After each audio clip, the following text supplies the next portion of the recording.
একা এসেছেন পৃথিবীতে, একাই যেতে হবে। আপনার খ্যাতি, আপনার অর্থনৈতিক খ্যাতি, অর্থের প্রতিপত্তি, আপনার ক্ষমতার দাপট, আপনার ধর্মীয় দাপট, কোনো কিছুই, ফ্যান ফলোয়ার্স, কেউ আপনার সাথে কবরে যাবে না। মনে করেন আমি আসছি, আপনারা সবাই স্লোগান দিচ্ছেন, কথার কথা আপনারা আমাকে ভালোবাসেন, বা একজন পলিটিশিয়ান আসছে, আপনারা সবাই স্লোগান দিচ্ছেন, ভালোবাসেন তাকে। দিন শেষে ওই পলিটিশিয়ান একাই কবরে যাবে, দিন শেষে আপনিও একাই কবরে যাবেন, আমিও একাই কবরে যাব। আলটিমেটলি কি হলো, দুনিয়া এবং আখেরাতে আল্লাহ ছাড়া প্রকৃত বন্ধু আমাদের কেউ নাই, প্রকৃত মওলা কেউ নাই। সেই আল্লাহ এবং তার রাসূলের বিরুদ্ধাচরণ করে, কেউ তার সাথে যুদ্ধ করে কবরে পার পাবে, এমনটা ভাবা বোকামি নয় কি? আল্লাহ পাক আমাদেরকে বোঝার তৌফিক দান করুন। এটা সেই যুগ যে যুগে মানুষ আল্লাহর হারামগুলোকে হালাল করে নিচ্ছে। মাদকদ্রব্য হালাল না হারাম? এখন দেখবেন মেজরিটি সংখ্যক মানুষ মাদকদ্রব্যের সাথে সংশ্লিষ্ট হয়ে গেছে। স্পেশালি বর্ডার এলাকা যেগুলো আছে বাংলাদেশের, সেই বর্ডার এলাকাগুলোতে দিব্যি রমরমা ব্যবসা চলছে, মাদকের দিব্যি ব্যবসা চলছে। এবং যারা মাদক খাচ্ছে এরা মুসলিম, তারা হয়তো এই হাদিস জানে না। আল্লাহ পাক ওদের কানের মধ্যে আমার এই হাদিস যেন পৌঁছে দেন, আমিন। নবী সাল্লাল্লাহু আলাইহি ওয়াসাল্লাম বলেছেন, আমি মেরাজের রাতে যখন গিয়েছি তখন এক শ্রেণীর মানুষকে দেখেছি, ওদেরকে শাস্তি দেওয়া হচ্ছে। কি শাস্তি? জাহান্নামীদের রক্ত এবং পুজ ওদেরকে খেতে দেওয়া হচ্ছে। জিবরাইল আলাইহিস সালামকে জিজ্ঞাসা করা হলো যে এরা কারা? তিনি বললেন, এরা আপনার উম্মতের সেই সব ব্যক্তি যারা মাদক দ্রব্য সেবন করত। আল্লাহ রাব্বুল আলামিন তার হাবিবের মাধ্যমে জানিয়েছেন, যখন কোনো মুসলিম মাদক সেবন করে বা কোনো ব্যক্তি মাদক সেবন করে, তখন 40 দিন তার নামাজ কবুল হয় না। এরপর যদি সে তওবা করে তাহলে আল্লাহ পাক তার তওবা কবুল করবেন ইনশাআল্লাহ। যদি সে আবারও মাদক খায় তওবা করার পর, আবার 40 দিন তার নামাজ কবুল হবে না। যদি সে আবার তওবা করে, আল্লাহ পাক আবার তাকে মাফ করে দিবেন। যদি সে আবারও মাদক খায়, আবার 40 দিন তার নামাজ কবুল হবে না। তারপর যদি আবার তওবা করে, আবার আল্লাহ তাকে মাফ করে দিবেন।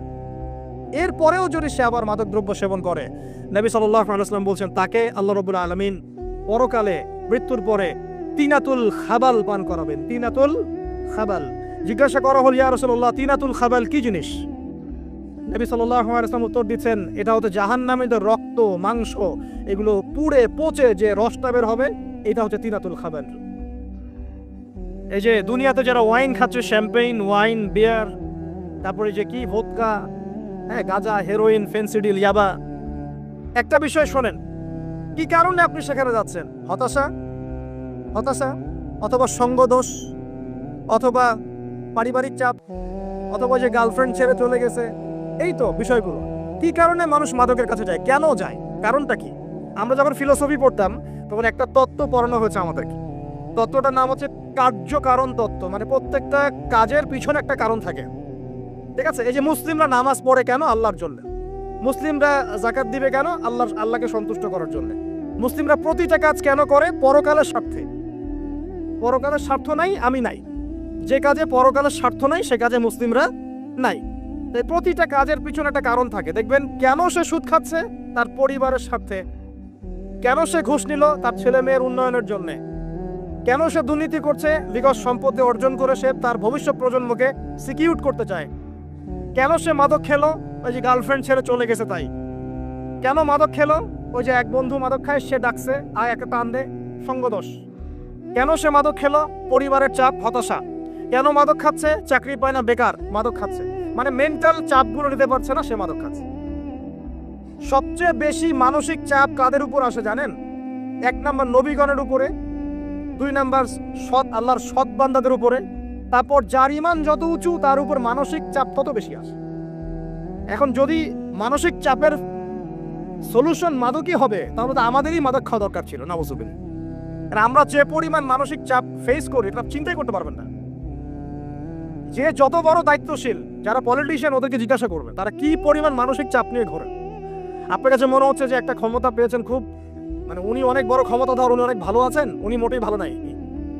ওনাকে জিজ্ঞাসা করেন, উনি মোটেই ভালো নাই। এই মানুষের যে পেরেশানি, যে চাপ, এগুলো নিতে নিতে তার স্ট্রোক হয়ে যাচ্ছে, হার্ট স্ট্রোক হচ্ছে, ডায়াবেটিস হচ্ছে, হাই ব্লাড প্রেশার, ইসিজি করো, দেখবেন। এ কারণে মানসিক চাপটা রিলিজ করতে হবে, তাই তো? এই মানসিক চাপ রিলিজ করতে গেলে মাদকই সলিউশন নয়। সলিউশনটা কি? এই যে আমার হাতে এখানে আছে একটা কোরআন। মানসিক চাপ থেকে আপনাকে মুক্তি দিবে আল কুরআনুল কারীম, আর কিছু না। আরেকটা বিষয় কোরআনের সাথে, সেটা হলো, প্রথমে বলেছি 5 ওয়াক্ত নামাজ। আপনি ওযু করে সুন্দর করে 5 ওয়াক্ত নামাজ জামাতে পড়বেন, ডেইলি 1 ঘন্টা করে কোরআন তেলাওয়াত করবেন, সময় পেলে একটু হাদিস পড়বেন, 2-4 টাকা দান সদকা করবেন, ভালো কাজের সাথে থাকবেন, অন্যায় কাজে যাবেন না, ইসলামকে এগিয়ে নেওয়ার জন্য আমর বিল মারুফ নাহি আনিল মুনকারের কাজ করবেন, আপনার চেয়ে সুখী কোনো মানুষ পৃথিবীতে নাই।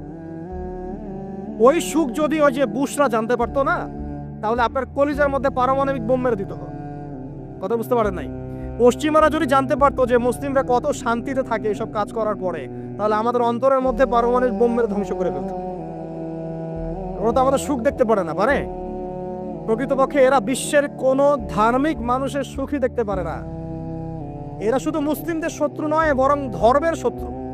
যারাই ধর্মকে বুকে আগলে রেখে পালন করতে যায়, হোক সে সনাতন ধর্ম বা আমাদের হিন্দু ভাইরা বা খ্রিস্টানিজম বা বুদ্ধিজম, হ্যাঁ, বা মুসলিম আমরা যারা আছি, যারা ধর্মতাত্ত্বিক চিন্তা করে এবং প্রত্যেকেই যদি যার যার ধর্ম ঠিকঠাক মতো পালন করে, সমাজে কিন্তু ফিতনা থাকার কথা নয়।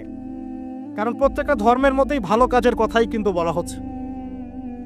তো যারা ধার্মিক, এদের বিরুদ্ধে তারা লেগে পড়ে এবং তারা চায় সারা বিশ্বের মধ্যে ফাসাদ সৃষ্টি করতে। কাদের খাসলত সারা বিশ্বে ফাসাদ সৃষ্টি করা? বলতে পারবেন? আপনাকে আমি দেখাচ্ছি, সূরা কাহাফ খুলে দেখেন। যুলকারনাইন একজন বাদশা, তিনি মাশরিক মাগরিব সব জয় করেছেন, মানে পূর্ব পশ্চিম পুরোটাই তার রাজত্ব। এত দাপট ছিল সেই বাদশার যে যেদিক দিয়ে যাবে সেনাবাহিনী নিয়ে সেদিকটাই জয় করে ফেলবে। সুবহানাল্লাহ। এবং তিনি উদ্ধত অহংকারী ছিলেন না, তিনি আল্লাহর অনুগত বান্দা ছিলেন। একটা কওমের মধ্যে গেলেন, সেই কওমটা ছিল পাহাড়ের মাঝখানে, 2 পাহাড়ের মাঝখানে। এখন ওই কওম তাকে বলছে, ইয়া যুলকারনাইন, হে যুলকারনাইন, ইন্না ইয়াজুজ ওয়া মাজুজ মুফসিদুনা ফিল আরদ। ভালো করে বোঝেন, হে যুলকারনাইন, নিশ্চয়ই ইয়াজুজ আর মাজুজ এই 2 শ্রেণীর মাখলুক, তারা পৃথিবীতে ফাসাদ সৃষ্টি করে বেড়াচ্ছে। কি করছে? সারা পৃথিবীতে ফাসাদ সৃষ্টি করে বেড়াচ্ছে। ফাহাল নাজআলু লাকা খরজান আলা আন তাজআলা বাইনানা ওয়া বাইনাহুম সাদ্দা। হে যুলকারনাইন, আমরা কি আপনাকে ট্যাক্স দিব, কর দিব, যে আপনি ওদের আর আমাদের মাঝখানে একটা প্রাচীর নির্মাণ করে দিবেন, যে ওরা আমাদের কাছে আর আসতে পারবে না? কারা এটা? ইয়াজুজ আর মাজুজ।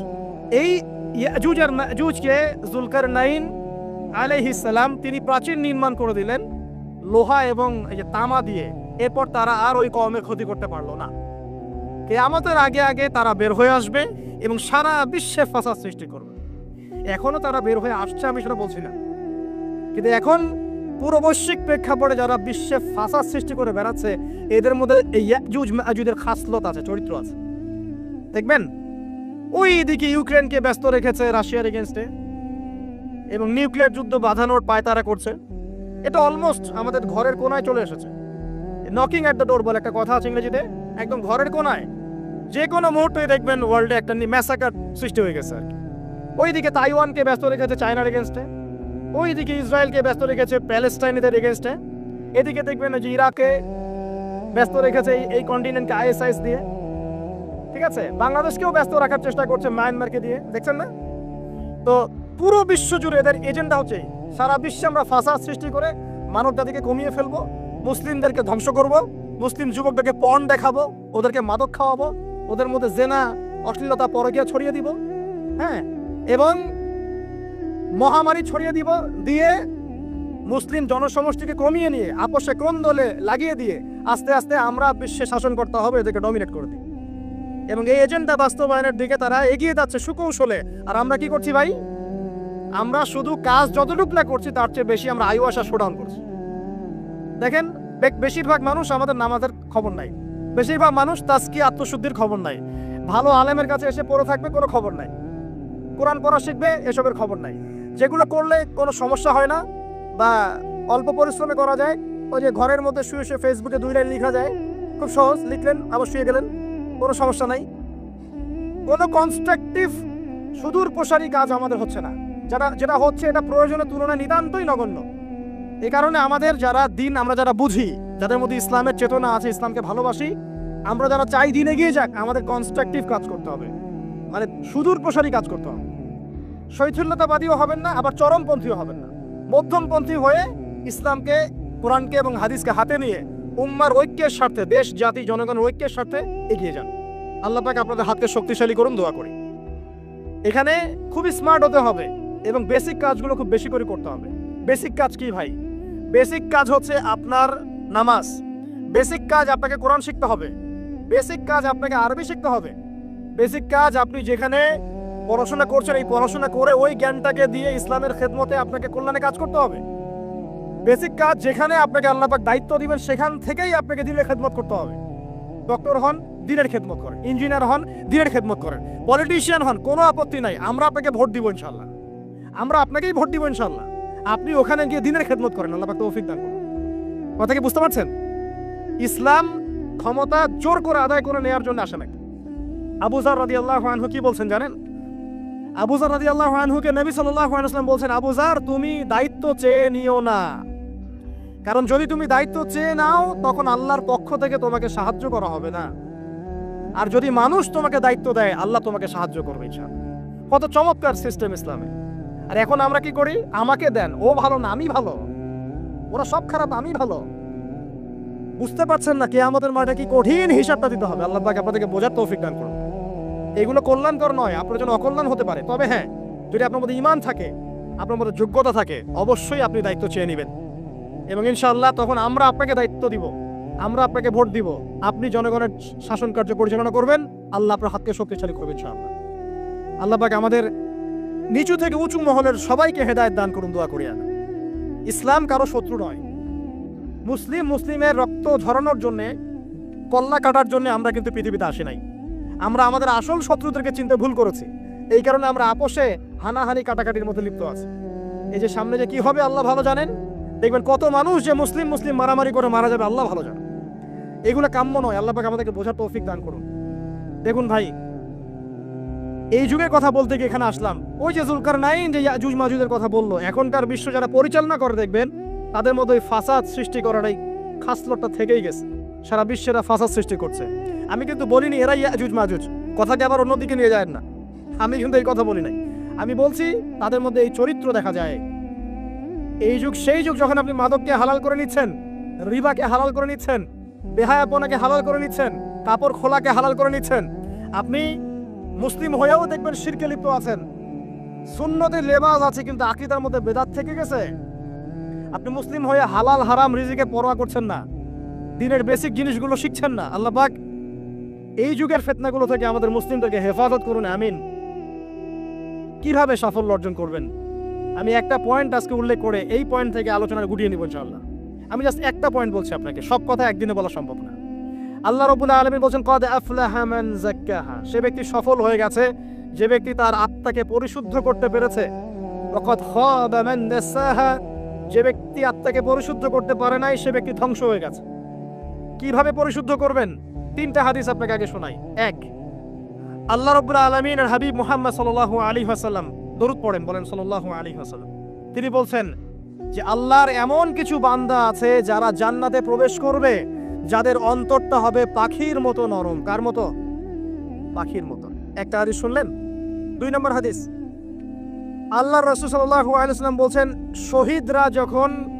শহীদদের আত্মা যখন আল্লাহর কাছে পৌঁছায়, আল্লাহ রাব্বুল আলামিন সেই আত্মাগুলোকে সবুজ রঙের কিছু পাখির মধ্যে প্রদান করেন এবং সেই পাখিগুলো আরশের নিচে লণ্ঠন আছে এখানে বসে থাকে এবং তারা জান্নাতের যে কোনো জায়গায় যায়, ঘুরে খাবার খায়, আবার ফিরে আসে।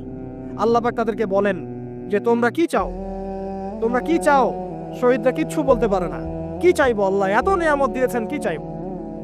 যখন আল্লাহ বারংবার প্রশ্ন করতে থাকেন তোমরা কি আর কিছু চাও, তোমরা কি আর কিছু চাও, তোমরা কি আর কিছু চাও, তখন শহীদরা শেষে বুঝে যে আমাদের কিছু না কিছু তো বলতে হবে এখন। তখন তারা বলে হে আল্লাহ, আমরা আরো একবার পৃথিবীতে যেতে চাই এবং তোমার পথে জীবন দিয়ে আবার ফিরে আসতে চাই। আল্লাহ পাক বলেন এই সুযোগ তো আর নেই, অতএব তোমাদের আর কিছু চাওয়ার নেই, তোমরা এখানেই থাকো। আরেকটা হাদিস শুনেন। রাসূলুল্লাহ সাল্লাল্লাহু আলাইহি ওয়াসাল্লাম বলেছেন, এই হাদিসটা ওমর রাদিয়াল্লাহু আনহু থেকে এসেছে, যে